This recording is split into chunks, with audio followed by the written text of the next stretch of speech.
Love and Happiness's mission is to help 1 million couples. Dr. Vandy and Barbara Colter are committed to reaching this goal. Love and Happiness has helped thousands over the years through their couples retreats hosted in various cities. Their popular Central Florida TV show, Love and Happiness, has been syndicated in several states. Their best-selling book, Love and Happiness: The Secrets to Creating Winning Relationships, has helped singles and couples alike learn how to build better relationships. It's no surprise that the Colters are in high demand. Relationship subject matter experts featured on talk shows and national radio looking for real relationship talk. The Colters' virtual retreats, social media platforms, Facebook live streams, and relationship masterclasses have put their mission to help 1 million couples in their sights. Dr. Vandy Colter, Ph.D., a certified counselor with presidential status in the American Association of Christian Counselors, has a virtual counseling practice that serves CEOs, pastors, entrepreneurs, individuals, and couples who want their relationship to go from bad to good or good to great. Dr. Vandy has been featured on Fox, CBS, NBC, their national affiliates, and various media for the impact from his virtual counseling as a response to the relational health crisis during the COVID pandemic. Dr. Barbara Colter, real estate investor and serial entrepreneur, complements and contributes to what makes Love and Happiness the perfect blend of real talk and fun. Our motto is no one gets their happily ever after. They create their happily ever after. After the hurt, after the disappointment, you can still be happy. And Love and Happiness is just what you need to have.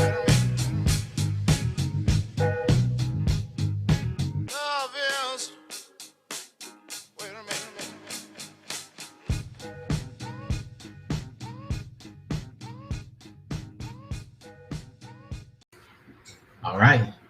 Welcome on this great Saturday. Happy Saturday. Love and Happiness Live. Mm-hmm. So we're talking about having the same fights over and over. I think every couple can relate to some things that you just keep on dealing with. Not resolving the issue. It's going to happen again. It's going to come up. Like, how many times do we have to go through this? Mm-hmm. And so we definitely are going to talk about not just why that's usually happening, but some of the things you can do to kind of like stop the crazy cycle, because it really takes so much out of the relationship when you know, as soon as the same thing comes up, it comes back 7 times hotter and you're upset, and then it's just like, come on now, I thought we was past this. You know, you ever been in that season where you feel like we should be past this by now? Mm-hmm. You know, mm-hmm. And so that being the case, I'll just let you take the lead on. I just think that it happens when a couple is not has not resolved the meat of the problem. Mm-hmm. It is going to keep reoccurring, and you never cry over spilled milk. It's all the things that happen before that, you know, the milk spilled. So mm-hmm. I think that sometimes he don't listen to her, she don't listen to him. Mm-hmm. I think too many people are pointing fingers at each other, and that's why the issue never gets resolved. Because you know, normally one person wants to highlight or point out the flaws in the other person, mm-hmm. instead of examining, okay, really diagnosing. Did I say that right? Okay, yeah, the issue. Yeah, go, okay, is it me? What am I doing wrong to set this mm-hmm. issue up, this topic? It could be whether the kids, the finances, mm-hmm. spending time, whatever. It's like, okay, if both parties would like do a self-examination and go, how am I attributing to this problem? Or is it my mate? Should I just keep saying, oh, you're just so rude, you're just so loud, you just don't listen? Versus, okay, what am I doing about this problem? You know, where am I? Where does the fault lie in me? Okay. How can I reach my mate over this issue, with the same issue, without him or her jumping to self-defense mode and just, you know what I mean? I do. I think that first it starts with understanding that you don't have understanding. If there's a visitation of the same thing over and over again, mm-hmm. That is literally a tell that while you all think you are talking about it, you are not resolving or talking about it in the right way. Because if it shows up again, while there's facts, there's truth, and then there's your truth, my truth kind of thing, right? The truth. Yeah. So when it's going on, when it's happening, and it's over and over. In our case, when I would feel those moments that I can't believe I'm still dealing with this. What I'm really saying is I can't believe I have not made how I feel or how it disturbs me plain enough that you would say I'm not going to do that anymore. You know what I'm saying? It's like it's like just the continual kind of reminding that you have several moving parts. So I'll use, for example, since I'm widowed, if there's a PTSD if my wife doesn't call, because my first wife had died the day before my birthday, and she had just called and said I'm on my way. And that never happened. So fast forward, it's 20 years now, we're married, and I'm still in a space that if you don't call, meaning if I'm expecting you at a certain window and you don't, and your whole day turned a different way. Yeah. All I ask is a text or a call to just say, hey, my day's turned a different way. I'm going to go here. Because for me, that's a PTSD. It brings me right back. The thing about traumas is when whether it's the war or whatever it is, they hear loud noise, they're back on the battlefield. Right. So for me, in that moment that there is no communication, the average person may be like, man, whatever happened to my mate? Some people might go, oh, I hope they're not in the hospital. I hope they're not, in an accident. I go straight to death because that was what I dealt with. Right. So for years, I would be saying to you, like, just give me a call. Right. It frees me from my PTSD. If you just say, I'm not, I know I told you I'd be there at 3, but I'll be closer to 7. Just communicate. Right. And for whatever reason, and maybe you can help me understand why, that has literally taken the better part of, 19 years of true 19. You Seriously? Just started this year. I'm being generous. You just really giving me the sense like, aha, I get it. I'm just getting that sense now. So if I don't say you had an F for 19 years, if I say you had anything less than an A, because that is in your power to do, and you know how it affects me, and if you choose not to do it, let's say you've been I'm going to say, just so you don't embarrass yourself on live, I'm going to say you had a C, okay? I'm not going to say an F, but you was not no A or B. Now, am I wrong to say that? No. Okay, so my question is, the over and over is going to be in the backdrop of this. I communicated how it affected me. Yes. You care about how it affected me. Why is it that it didn't become more important enough for you to give me what I needed, and we would be visiting it over and over again? Well, that's because I wasn't trying to be intentionally rude or intentionally, mean, or just want to cause your PS. I know. Okay. But we were visiting it over and over. And my question is, like, if it's reversed, for me, that's an easy ask. Right. If I know it's going to negatively put you in a space, it's an easy ask for me to just, and on occasion I can miss it, but not as a common miss. So. No, right. And I get it. I think it was with me. I've been independent so long. It's nothing. Wait. Okay. Please. I'm not taking it personal. You're going to help me help others with the over and over thing. Okay. I've been living single longer than I've been living married. Although I was 51, but we've been married to 20 years. So it's like, I guess it's like if I'm at work and things go longer, or if I'm stuck in traffic, or let me go out to market first, or I just get so caught up in what I'm doing. Yeah. It's like, well, Vandy knows I'll be home soon, or whatever. Or I text you, say, I don't know. I get busy. I get caught up. Literally, I get caught up. So initially, wait now. Go ahead. Initially, I did say to you like years ago, well, Vandy, I'm a grown, like 2 decades ago. I'm a grown woman. I know where I am. You pray. I pray. I'm good. Right. And then I changed my mind and changed my heart. Right, so stop for a second. So stop.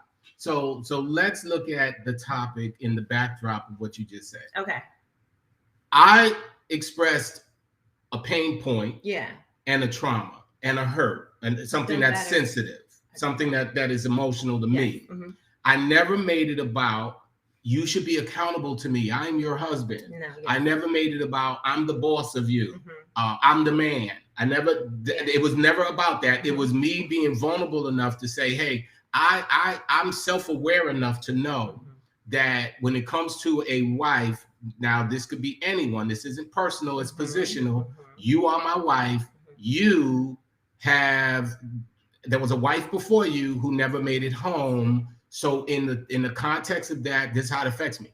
You just gave us a clue to how couples may be dealing with things over and over because I was talking about me. Right. I mean, you interpreted it about you. Yes. And so it's impossible. Now it explains to me why it's been just until recent. She's gotten I got so much better. I said so much better. No, not after 19 years of a C. I shouldn't have been subject to a C. No, but I should not have been. No. Just don't say nothing for a second. Let me just finish. I don't care what they're doing. I don't care what they're doing. If I explained it and you gonna tell me you got time to chat with other people, talk and text, and that's what you're doing in your life, you can be considerate enough. But you just gave us a real good indication what other people may be dealing with. While their issue may not be our circumstance, it could very well be while they're trying to just say this is what's important to me, mm-hmm. the other person may be looking at it like you're either trying to take something from them or you're trying to control something on them. Mm-hmm. And you're like, I'm not trying to control something. I'm really just interested in you not making me feel this. Mm-hmm. And it's not about you because you could be antibody, mm-hmm. but it's making me feel this. Mm-hmm. And I'm asking you, the person who I give my heart to stop making me feel like this. Mm-hmm. So now, in light of the fact that you were on the other end of it, what can you tell me that could have helped me mm-hmm. not have to go through years it wasn't of consistent, this? Sweetheart. It wasn't consistent. But what I'm saying is, hold on. What I'm saying is, all right, I'm going to use a real extreme. If somebody's in an abusive relationship, mm-hmm. they may only get abused on holidays, mm-hmm. but it's still going to trigger them all year long. Mm-hmm. It's not like, oh, it's just Chris or it's just on your birthday, so be okay. Right. Okay. So what I'm saying to you is while I'm not saying you did it every single day, because I know you filter in that way, now you think I'm judging you every day. I'm not. I'm saying to you, what if you was prescribing to me, mm-hmm. because then I can reverse engineer it to a conversation for others in their specific situation. What just for you, just thinking from you, what could I have said different that could have maybe turned that C into at least a B or a B plus? What could I, because you were interpreting it as I'm grown, all right, no, it ain't personal. I hear you, but I'm doing my thing. What could I have said any different, or what could I have conveyed that, would have gave you more center that this ain't about you. This is really a me thing. Well, okay. So I wish you could have done anything. I mean, you I could or could not have done. There was nothing else I could have done. Well, no. Okay. It's not fair for me to say, okay, because I remember saying to you, God, 10 years ago, Vandy, it's okay. Why are you still? And it was me because you didn't see, the whole PTSD. And like, you got to come out of that. I'm good. I pray when I get in the car, I'm good. I'm good. And I remember saying that to you, Vandy, it's okay. You got to let it go. It's not going to happen. So from your eyes, it didn't take all that. Is the first thing. Yes, it may sound.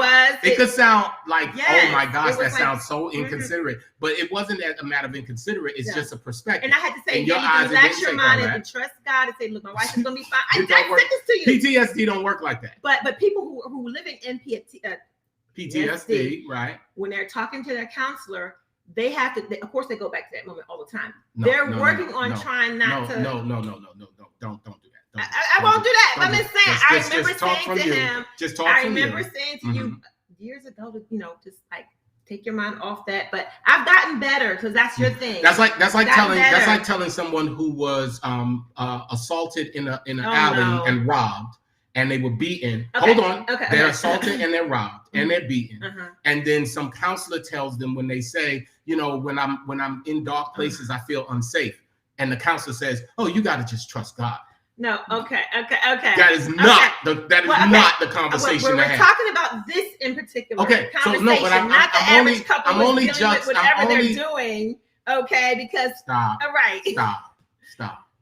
We're talking about you. We're talking about you. No, we're not, because what I'm doing is I'm using us in a specific issue that I can then reverse. Because what you just revealed is when I was telling you what it was, you were actually seeing it as it don't take all that. Now, there's couples who are dealing with things over and over, and they're trying to make sense of why are we still dealing with this? And now you just gave one truth that I guarantee you runs in certain other relationships where the other person may be looking down on that position or down on that situation, like, really? No, not the one who feels it'll never change, but the other person who's not helping it change because they're like, I don't agree. It don't take all that. I don't see that as a big deal. What's your problem? That's a you thing. And all I'm saying is, so therefore that means the first thing that I would suggest to them in counsel is you really need to take it a little more to meet them in the middle, that even if you don't see it as a us thing, to just realize that if they're not happy, it's going to limit how happy you're going to be. And if you can just be a little more middle-minded, to be more compassionate, to go, okay, you know what? I think that's real. Okay, you know what? If that's your truth, that's how you feel, I'm going to do my best to try to help you with that. And be a little more supportive, even if they don't see the point. I agree. I agree. Cool. I like that. So if they're dealing with it over and over, we used ourselves. That was really cool, because I snuck in my stuff. Yes, he did. I snuck in my stuff. So guess what's gonna happen the next time she's running late? She'll be like, "Oh, this one." And normally text. I've been so good. You have been. You've improved. But that's why I can talk about it, because you've gotten so much better. I'll go just check it in. I'll pat you. Just checking in with you. I'll pat you back. I'm gonna stop by here. Just checking in with you. Barbara, high five you. Listen, and if you can't see that in year 20 of being married, you have gotten good in year 20, implies what was the other 19 like for your boy? That's all I'm trying to say. That's all I'm trying to say. Stay in the light. That's where we grow. Don't let it go in the dark. Yes. It's okay to talk. And it's also, you have to, for the average couple, you have to do, self-examination. And, it could be any topic that you guys are struggling with, any topic, but that's what I think. No, I think you're right. I think you're right. So if a situation is having where it becomes a fight over and over, like in our case, it wouldn't become a fight. No, it becomes a matter of, like, for me, just disappointment that I can share what is important to me, and you not kind of guys care don't enough. Think that I was just this cruel wife who want to see him suffer, who's just no one is saying that. No. I don't know who cares about it. No, nobody's saying that though. Right. What I am saying though is that in the context of couples that are having the same fights, and obviously we're not saying fist fights. Because maybe people think a couple could think that they are right in that area and that their mate is just ignoring their needs or not trying to stand under their umbrella, the empathy of what they're going through. Right, we're there. What I'm saying that I haven't been able to say is, if couples are having the same fight over and over, that should be a tell that we need to first resolve what are we really fighting about. Because while for me it was an area, using our thing, of frustration, it wasn't fight worthy.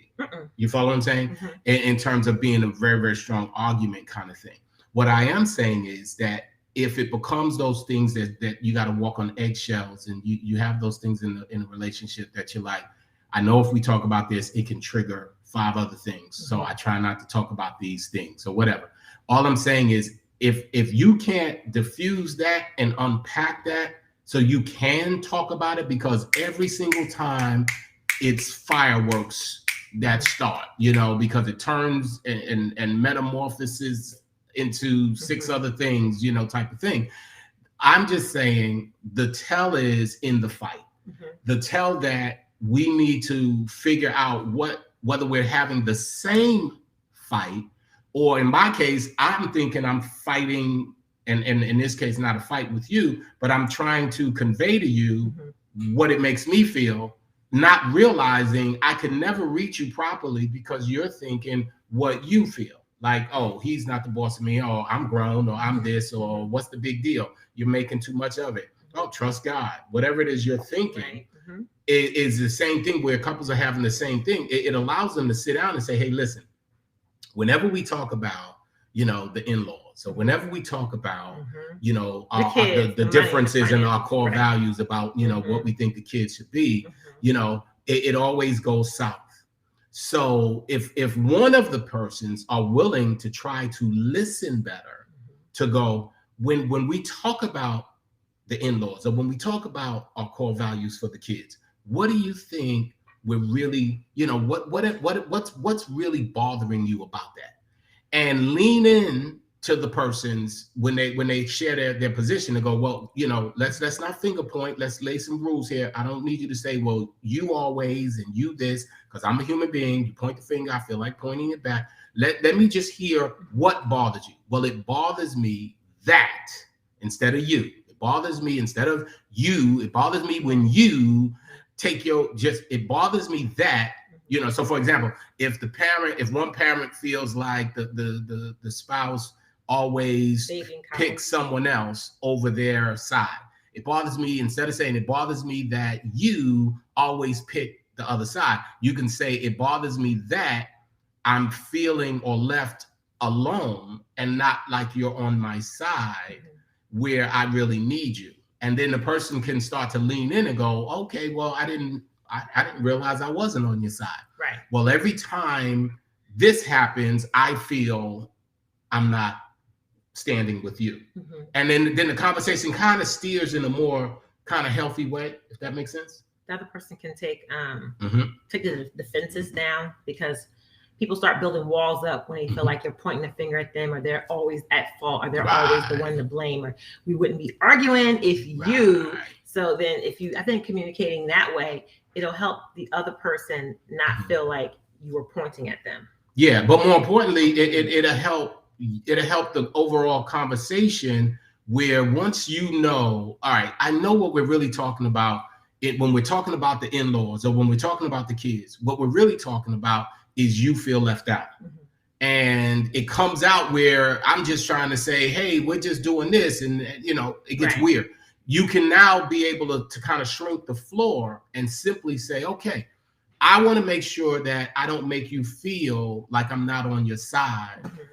If I say this, would that make you feel like, well, we're not really on the same space? We're not. And if they go, no, see, that's okay. Then you can kind of learn how to navigate these conversations. You know what I'm saying? You can figure it out if you just realize that if it's happening over and over, that's a tell you're not having the same conversation. You're not having this, you're not literally fighting over the same thing. And sometimes when I say something, some people they'll make their spouse, they will make their spouse feel like they're on their side, or they agree. Well, they don't really agree. And that's why it keeps happening over and over. Because if you really don't agree on a matter, and you go, okay, just to be a peacemaker, go along to get along. That's it. Go along to get along. You might not really agree with in your heart of hearts, but just to keep the peace, keep you're not confrontational. You don't want Some women or some you know my hood expression for that. What is that? Ain't no future in front. And that's why the problem will reoccur and be true to thyself. To thine own self be true. If you try to So if it bothers you and you are, no, it's all good, they just remember I said ain't no future in front. So just stop. Just say, you know what, that bothers me. Now I'm gonna try to get over it, or I'm gonna try to ask you not to do it, but I'm not gonna lie and act like it doesn't. You know what I mean? Because that all of that creates resentment and frustration. And I guess also when you say you know, since it's the reoccurring fight over the same issue, maybe that the spouse also feels like, well, why should I, you know, lean into you? And you know, there's other things that I'm struggling with that you've never, you know. So it could be anything. That's it. Like but see, here's the thing. That's an excellent point, because that's a lot of times what makes that spaghetti mess. What I call in counseling a spaghetti mess is when you can't even see what's connected to the beginning or the end of all the issues. It's like spaghetti. You can't tell where the beginning starts or it ends. It's a mess. And when the person feels like, hey, you haven't done it for me, why should I do it for you? You may as well be saying, I'm content with a miserable or an unhappy relationship, because somebody has to be able to step back and be wise enough to say, for us to win, I may have to put me second for just a minute. But I don't have to give up. No. You're not to change that to a different point. To this point that I may not be able, I'm not asking anybody to say what's important to you, you never get resolved. But somebody has to walk through that door first. And if you feel like you want the relationship more, then you're the one who usually has to be willing to take a step back and hear the other person's hurt and their pain. And then after you can help them kind of come up, then you can say, now I need you to kind of help me with some of my stuff. But if your attitude is, well, you ain't did it for me, so why should I do it for you? Two wrongs don't make a right. You're going to end up not happy and separated. And because you didn't discover the ability not to have or not to think the same fight is the same fight, because you didn't discover the ability to say, we really ain't having the same fight. You are fighting about something else under the same name, and I'm coming from a different position under the same name. You will reproduce that in the next relationship, because you're always going to be saying cup, King's Cup, Dixie Cup, but you said cup, and they're not going to see what you're saying. And you got to learn, okay, this is getting frustrating. It's a tell and a trigger. We ain't saying the same thing. So now I have to care enough to say, let me hear what you really saying first. If I care enough to go, let me hear you. I want to hear what you're saying first. Then I can turn around and say, all right, to tell you to put your fist down, I'm going to tell you that's not what I'm saying. Always lead with the most important stuff that's going to kind of put it in a positive place. Don't lead with the problem. See, the problem is now they're like, what? Now, what's your problem? Because you done led with, we got a problem. But if you say, I understand, and by no stretch do I want you to feel that way because I love you and I care about you. Now they can just start, okay, well, and they can listen better. So I'm on the side I'm saying is if you can just get to the place that you care enough for us to win, I need to let you go first. And whoever usually wants that relationship is usually the one who's able to find it in themselves to say, I really want to understand you better. So if I can understand you better and realize we're not having the same conversation, then we can help each other. Right. Does that make sense? That makes sense. All right. So we you got anything else to add before we end? No, happy Saturday. Yeah, happy Saturday. And we look forward to seeing you. We're going to start dropping little things throughout the week. So make sure you follow our channel. Just little 2-3 minutes of our day and what, good, the pretty, the bad, the real, because it's real relationship talk. All right. So we'll